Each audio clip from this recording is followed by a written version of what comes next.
بسم اللہ الرحمن الرحیم۔ آپ نے اپنی سیاسی زندگی کا آغاز جو ہے وہ بینگ اے اسٹوڈنٹ جمعیت سے سٹارٹ کیا تھا۔ ابوالعلا مودودی کے ساتھ آپ کا نظریات کی حد تک بنیادی اختلاف کیا ہے؟ آپ کا یہ فرمانا صحیح ہے۔ ویسے تو لفظ سیاسی زندگی آپ سے نہ کہیے، بلکہ یہ کہ میری جو بھی اجتماعی جد و جہد ہے اس کا آغاز تو ویسے ہو گیا تھا۔ میں جب کہ ابھی ہائی اسکول کا طالب علم تھا تو اسٹوڈنٹس فیڈریشن کا میں ایکٹیو ورکر تھا۔ گویا کہ پاکستانی کی تحریک میں تھوڑا بہت تولا ماشا کوئی میرا بھی حصہ ہے، اور میں ضلع حصار کی اسٹوڈنٹس فیڈریشن کا جنرل سیکریٹری تھا۔ البتہ یہ کہ پاکستان بننے کے بعد سے، یہاں آنے کے بعد سے لے کر پھر 15 برس تک میں جماعت اسلامی کی تحریک سے وابستہ رہا۔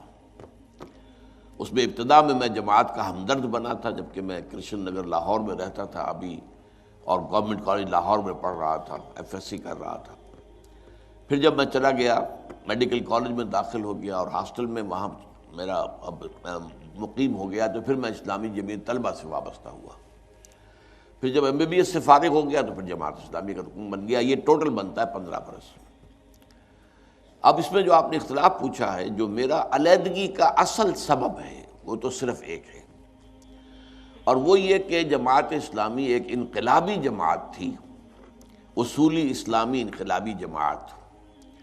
انتخابات سے اس نے اپنا دامن بالکل بچا رکھا تھا۔ سن 46 کے کروشل الیکشنز ہوئے ہیں اس ملک کے اندر، جن کے نتیجے میں کہ پاکستان وجود میں آیا، جماعت اسلامی نے اس میں بھی کوئی حصہ نہیں لیا، ووٹ بھی نہیں دیا۔ وہ کہتے تھے یہ انقلابی عمل جو ہے وہ اور ہے، انتخابی عمل اور ہے۔ لیکن پاکستان میں آ کر مولانا نے جو بھی وقتی مصلحتیں دیکھی، ان کے تحت انہوں نے سمجھا کہ الیکشن میں حصہ لے کر یہ انقلاب کا عمل تو بہت طویل ہے، بہت لمبا ہے، وقت طلب ہے اور دقت طلب بھی ہے۔ اس وقت چونکہ ایک نعرے کی بنیاد پر پاکستان بن گیا، تو ایک نعرہ ہم بھی اس کو اپنا لیں تو ہو سکتا ہے کہ حکومت ہمیں مل جائے، تو پھر یہ کہ نظام تعلیم ہمارے ہاتھ میں ہوگا، ہم جیسے چاہیں گے بنا لیں گے، اسے ذہن بنائیں گے لوگوں کے، ذرائع ابلاغ ہمارے ہاتھ میں ہوں گے، وغیرہ وغیرہ۔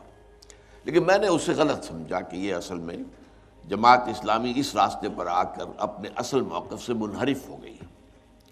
پھر یہ بھی نہیں ہوا کہ میں صرف اس خیال کی وجہ سے علیحدہ ہو گیا، میں نے یہ خیال پیش کیا پوری قوت کے ساتھ۔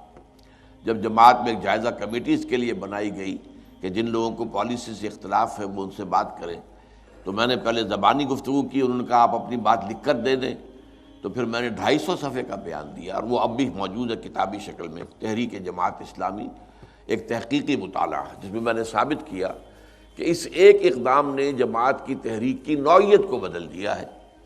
پہلے وہ ایک اصولی اسلامی انقلابی جماعت تھی، اب وہ اسلام پسند قومی سیاسی جماعت بن گئی۔ تو میرا جو ہے، چونکہ مولانا مودودی جو ہے اس پر مصر رہے، بعد میں بہت عرصے کے بعد سن 70 کے الیکشن کے بعد مولانا نے تسلیم کیا کہ یہ غلطی تھی جو ان سے ہوئی ہے۔ بہرحال لیکن جب تک کی بات میں کر رہا ہوں، یہ سن 55-56 کی بات ہے، تو مولانا اس پر جمے ہوئے تھے، لہٰذا میں نے راستہ ادا کر لیا۔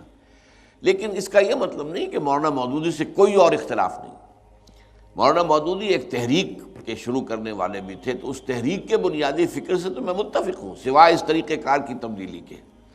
لیکن اور بہت سی باتیں ہیں جن میں مجھے اختلاف ہے، مثلاً یہ کہ اسلام میں زمینداری کا معاملہ اور جو ایبسینٹی لینڈ لارڈشپ ہے، اس کے بارے میں ان کی رائے کو صحیح نہیں سمجھتا۔ میرے نزدیک امام ابو حنیفہ اور امام مالک کی رائے زیادہ صحیح ہے، قاضی ابو یوسف اور امام محمد کی رائے کے مقابلے میں، کہ مزارعت حرام ہے۔ اور ہمارے ہاں کی ساری خرابیوں کی سب سے بڑی جڑ جو ہے سیاسی اور قومی زندگی کی، جو بس کی گانٹھ جس کو کہتے ہیں، زہر کی گانٹھ، وہ یہی جاگیرداری ہے، کہ ان جاگیرداروں کا یہ ایک جو میوزیکل چیئرز گیم بن کر رہ گئی، یہ ہمارے ہاں کی سیاست۔ میں اس میں مولانا مودودی کے موقف کو صحیح نہیں سمجھتا۔ اسی طرح خلافت و ملوکیت نامی کتاب مولانا نے لکھی، وہ لکھی اس وقت جب کہ ہم جماعت چھوڑ چکے تھے، اس کے بعد کی ایک تحریک ہے ان کی، تو اس کے بھی آدھے حصے کو میں بہت عمدہ سمجھتا ہوں۔ اصولی بحثیں جو ہے کہ اسلامی نظام کیا ہوتا ہے اور ملوکیت کا نظام کیا ہوتا ہے، ان میں فرق کیا ہے بنیادی، وہ بہترین ہے تحریر ان کی۔ لیکن یہ کہ خلافت سے ملوکیت تک زوال کیوں آیا ہے، اس کے اوپر جو ہے ان کے اسباب کا، اس کا تجزیہ میرے نزدیک ان کا صحیح نہیں ہے۔ اس میں انہوں نے کبار صحابہ حضرت عثمان رضی اللہ تعالی عنہ، ذوالنورین ہیں، امیر معاویہ، عمرو بن العاص وغیرہ رضی اللہ تعالیٰ عنہ پر بہت شدید تنقیدیں کی ہیں۔ کچھ تھوڑی سی تنقید حضرت علی پر بھی ہے، لیکن یہ کہ ان تین پر بہت زیادہ ہے۔ اور جو اصل کردار تھا اس فتنے کا، عبداللہ ابن سبا، اس کا ذکر تک نہیں کیا، میں حیران ہوں۔ تو بہرحال اس طرح کی چھوٹی چیزوں کے اندر، لیکن یہ علمی اختلافات ہیں، اس کی وجہ سے تحریک سے انسان علیحدگی اختیار نہیں کرتا۔ تحریک سے متعلق دو باتیں ہوتی ہیں، بنیادی فکر، اس میں مجھے کوئی اختلاف آج تک نہیں ہے مولانا مودودی کے فکر سے، کہ اقامت دین کی جد و جہد فرض ہے، اس کے لیے جماعت کا التزام لازم ہے۔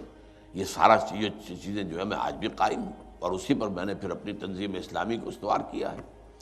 البتہ علمی معاملات کے اندر جیسا کہ میں نے کہا، مجھے ان سے اور بھی کئی اختلافات ہیں، لیکن ان کی حیثیت وہ نہیں ہے۔